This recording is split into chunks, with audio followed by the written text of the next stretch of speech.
তো আজকে আমরা রিপন ভাইয়ের উদ্যোগে কিছু খাবার পেয়েছি, সেই খাবারগুলো কিছু অসহায় মানুষদের উদ্দেশ্যে আমরা নিয়ে বের হয়েছিলাম। তো এই মানুষটার কাছে এসে দেখলাম যে এতটাই ক্ষুধার্ত, মানে খাবার দেওয়ার সাথে সাথে নিমিষেই মনে হচ্ছে খেয়ে মানে শেষ করে দিবে এরকম আর কি। তবে খুব কষ্টদায়ক, ওনার মাথার দিকে তাকালে যেটি মনে হচ্ছে মাথার অবস্থা খুবই খারাপ, আর সামনের দিকে তো কিছু দেখা যাচ্ছে না। তো এর মধ্যেও আর কি সে বেঁচে আছে। এখানে এতটা দুর্গন্ধ, একটা মানুষ এভাবে যে থাকতে পারে আসলে কখনোই কল্পনাতেও ভাবা সম্ভব না, কিন্তু মানুষ তারা বেঁচে আছে। তো আমরা সবাই সবার মতো চেষ্টা করব। আমরা অনেকেই অনেক খাবার নষ্ট করি।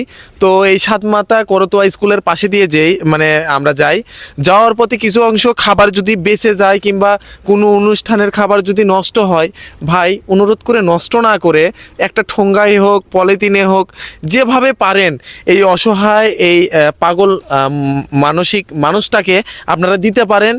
আর একটু ক্ষুধা নিবারণের জন্য তারা কাউকে বলতে পারে না যে আমার ক্ষুধা পাইছে। তো এটা আপনারা অবশ্যই বুঝে নেবেন, কারণ পাগলটা ভালো মন্দ কিছু বোঝে না। ধন্যবাদ। আসসালামু আলাইকুম। মানে খুব কষ্টদায়ক বিষয়টা, মানে ভালো লাগতেছে না, কিছু বলতে পারতেছি না, এইটুকুই।